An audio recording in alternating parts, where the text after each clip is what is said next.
नमस्कार दोस्तों, आप सभी का स्वागत है हमारे YouTube channel basics of electrical engineering में। तो इस वीडियो में हम बात करने वाले कैरेक्टरिस्टिक्स ऑफ डीसी जनरेटर की। ठीक, कैरेक्टरिस्टिक्स ऑफ डीसी जनरेटर के बारे में हम बात करेंगे। कुछ टॉपिक्स अभी छूट रहे हैं, जैसे आर्मेचर रिएक्शन हमारा होता है।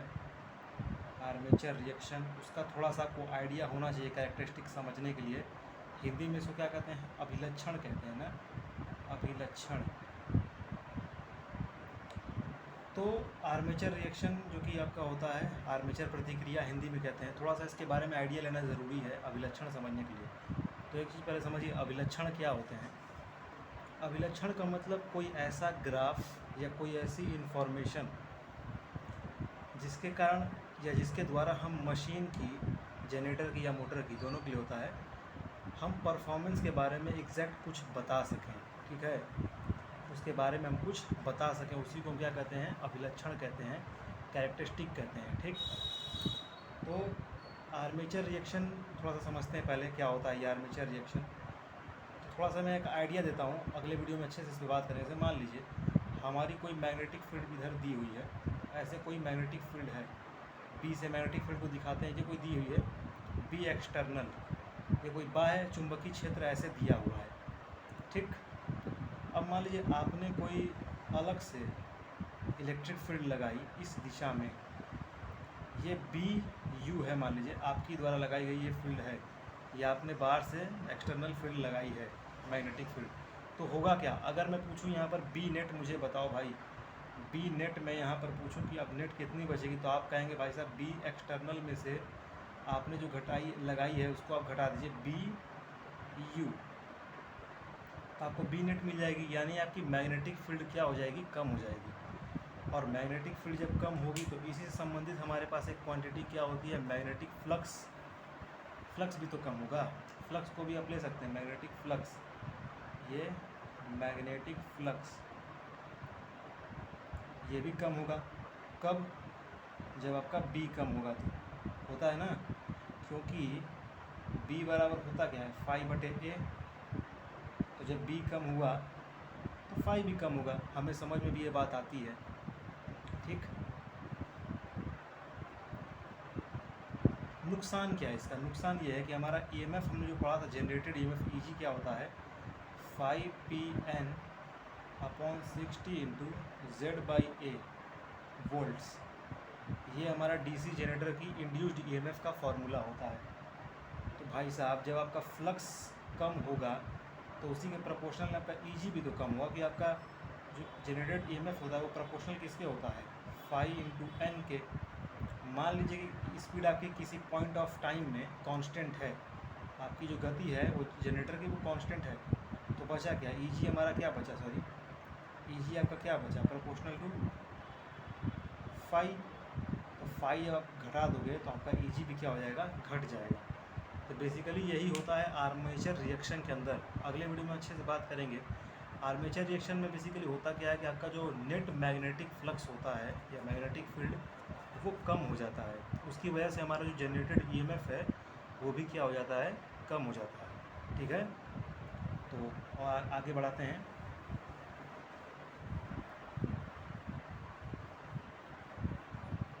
अच्छा, कैरेक्टरिस्टिक में आपकी जो एक कैरेक्टरिस्टिक होती है वो होती है मैग्नेटिक कैरेक्टरिस्टिक। Magnetic characteristics. ठीक, इसको हम ओपन सर्किट कैरेक्टरिस्टिक भी कहते हैं, ओपन सर्किट कैरेक्टरिस्टिक्स। होता क्या है जिसमें, इसमें बेसिकली हम करते क्या है, हम एक ग्राफ बनाते हैं हमारी ईएमएफ इंड्यूस नो लोड पर, और किसके अगेंस्ट बनाते हैं वो ग्राफ? हम बनाते हैं फील्ड करंट के अगेंस्ट, IF। ठीक है, E0 वर्सेस IF का हम ग्राफ बनाते हैं। अच्छा, लॉजिक क्या है इस ग्राफ की? समझिएगा, आपने एक मैग्नेटाइजेशन कर्व पढ़ा होगा, पहले उसको समझिएगा। फ्लक्स वर्सेस करंट का, फ्लक्स वर्सेस करंट का।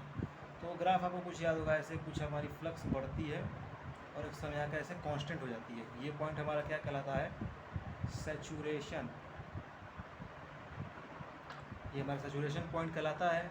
जब किसी मैग्नेटिक मटेरियल में हमारे पास मान लीजिए कोई मैग्नेटिक फेरोमैग्नेटिक मटेरियल है, आप इस पर कोई कॉपर की वाइंडिंग अगर हम कर दें, कोई कॉइल लपेट दें इसके ऊपर, अगर इसमें करंट हम प्रोवाइड कराएं तो ये क्या बनाता अपना एक मैग्नेटिक फ्लक्स बनाएगा, मैग्नेटिक फील्ड बनाएगा।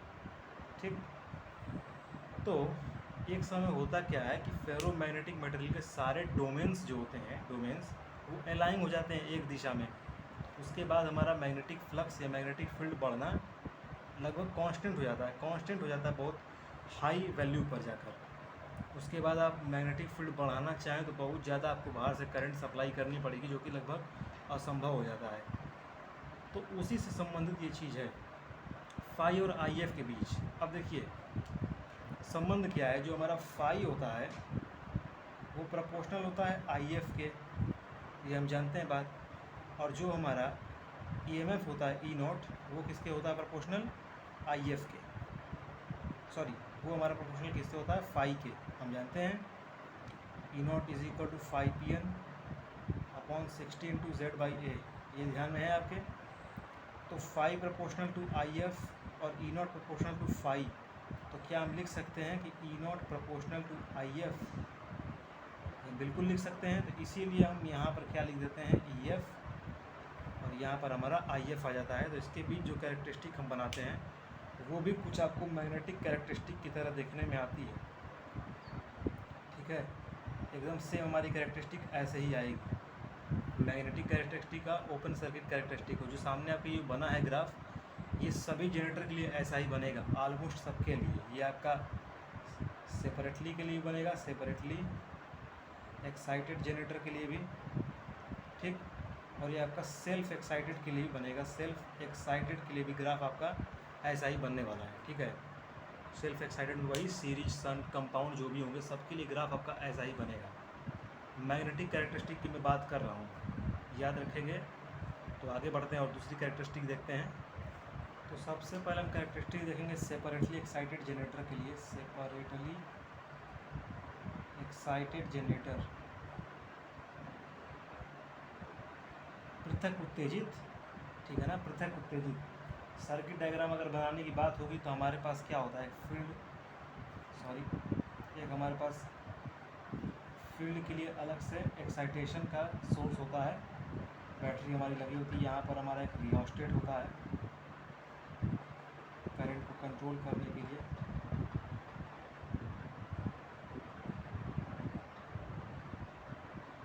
ठीक है ना, ये हमारा रियोस्टेट है RH, ये हमारा RSC है। RSC क्या, इसको शंट फील्ड ही कर दीजिए। तो यहाँ पर हमारा एक्साइटेशन होता है, कोई वोल्टेज भी मान लीजिए, ठीक है। एक्साइटेशन हमारा होता है, ये फील्ड का सर्किट है बेसिकली। यहाँ पे हमारा क्या होता है, आर्मेचर का पार्ट होता है यहाँ पर।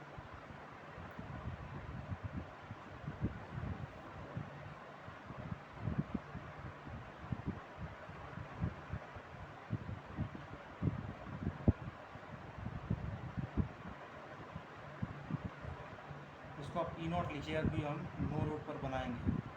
तो मैग्नेटिक कैरेक्टरिस्टिक इसके लिए भी वही सेम आती है, ठीक है ना। इसमें हम बहने वाली धारा जो होती है हमारी फील्ड करंट, उसको हम कंट्रोल करते हैं, और यहाँ पर हमारा जो ई नॉट है उसको हम कंट्रोल करते हैं। और ये ग्राफ बनता है जो हमारा पहला बनेगा मैग्नेटिक कैरेक्टरिस्टिक, मैग्नेटिक कैरेक्टरिस्टिक्स, ये बनता है कांस्टेंट स्पीड पर। स्पीड हमारी कांस्टेंट रहेगी भाई, कोई एक वेरिएबल ही हम लेंगे ना, किसी चीज़ को कांस्टेंट रखेंगे। तो मैग्नेटिक कैरेक्टरिस्टिक बनाने के लिए वही सबसे आसान सा फंडा है, आपके पास ई नॉट होगा और उसके साथ आपका क्या होगा, आई एफ होगा। ठीक, ये हमारे पास होगा। ई नॉट चूँकि प्रोपोर्शनल टू आई एफ हमने देख ही लिया है, तो ऐसे बढ़ते जाएगा।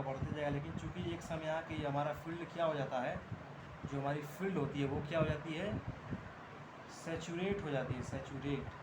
तो सैचुरेशन हो जाने के बाद बहुत ज़्यादा फ्लक्स बढ़ नहीं पाएगा, और हम आई एफ बढ़ा नहीं सकते, कोई फ़ायदा नहीं है। बेसिकली आप आई एफ मानिए या फ्लक्स मानिए, कोई दिक्कत नहीं है, क्योंकि फ्लक्स हमारा जो होता है वो आई एफ के प्रोपोर्शनल ही होता है, ठीक है ना। फ्लक्स हमारा आई एफ के प्रोपोर्शनल, तो आगे चल के ये थोड़ा सा ऐसे कांस्टेंट रहता है, ऐसा मुड़ जाता है। ये हमारा रहता है सैचुरेशन।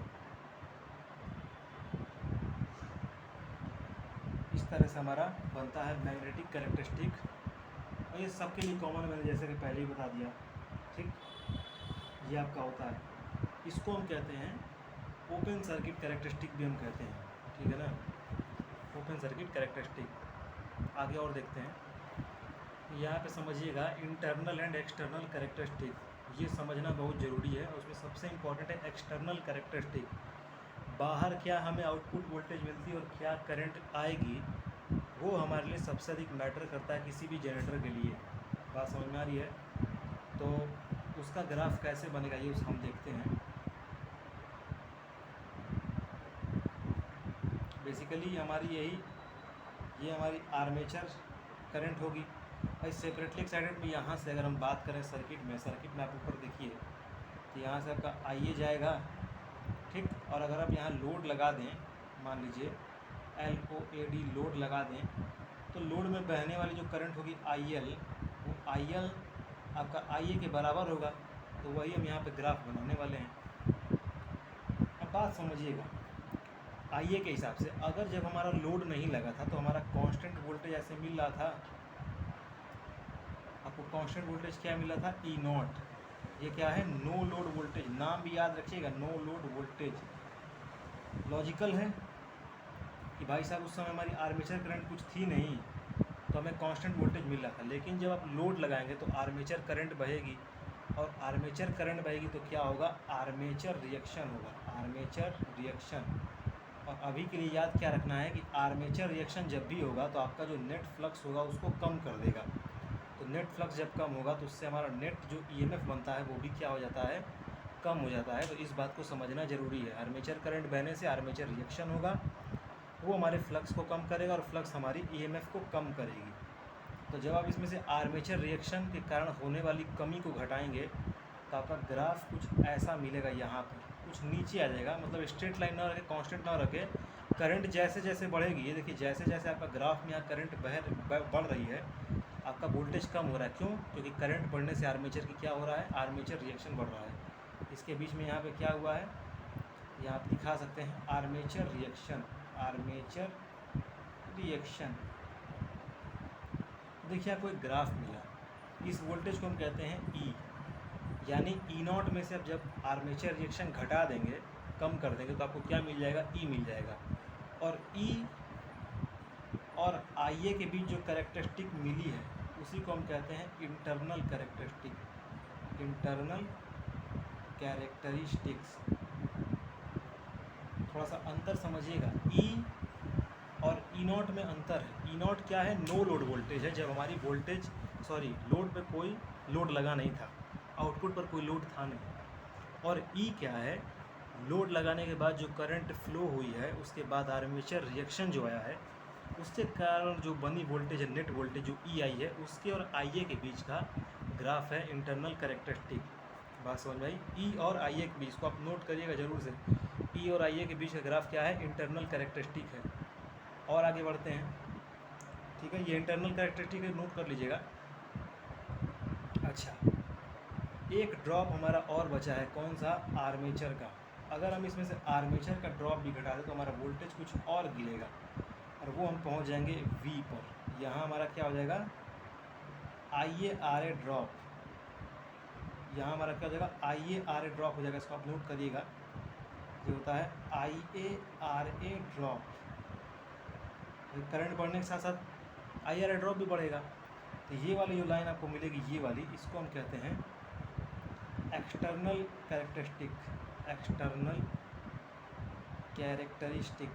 कैरेक्टरिस्टिक। और ये है भाई साहब किसके बीच में, V यानी लोड वोल्टेज और आर्मेचर करंट के बीच। बेसिकली होता तो लोड करंट के बीच है, VL × IL। यहाँ चूँकि VL IL सब बराबर ही हो गया है, IA और IL बराबर ही तो है सेपरेटली एक्साइटेड में, तो यहाँ पर IL हमारा क्या होता है, IA के बराबर होता है, ठीक। ये बात समझ में आया। इंटरनल और एक्सटर्नल कैरेक्टरिस्टिक ये हुआ आपका किसके लिए, ये हुआ आपका सेपरेटली एक्साइटेड जनरेटर के लिए। और ये वाला जो आपका जो लाइन है, ये इसको हम क्या कहते हैं, इंटरनल कैरेक्टरिस्टिक कहते हैं। क्या कहते हैं, इंटरनल कैरेक्टरिस्टिक। तो ये बहुत बेसिक सी बात है, अभी घबराने की जरूरत नहीं। अगर नहीं समझ में आ रहा हो तो आप कमेंट में लिख सकते हैं, अगर आप वीडियो देख रहे हैं तो। जो भी क्वेरी होगी आप अपनी पूछिएगा। ऐसा ही ग्राफ बनता है। ये ई नॉट कांस्टेंट था हमारा नो लोड पर वोल्टेज, उसमें से हमने आर्मेचर रिएक्शन को कम किया तो हमारा क्या बना, ई बना। उसमें से हमने V A I R drop घटाया तो हमें वी मिल गया, लोड वोल्टेज। तो सेपरेटली एक्साइटेड का ग्राफ था। अगले वीडियो में हम बात करेंगे डीसी सीरीज़ जनरेटर की, और उसके अगले वीडियो में बात करेंगे शंट जनरेटर की। तो 3 वीडियो आपके आएंगे, ऐसे हम कैरेक्टरिस्टिक ख़त्म करेंगे 3 वीडियो में। बहुत सारी बातें और भी बातें करेंगे। तब तक के लिए धन्यवाद।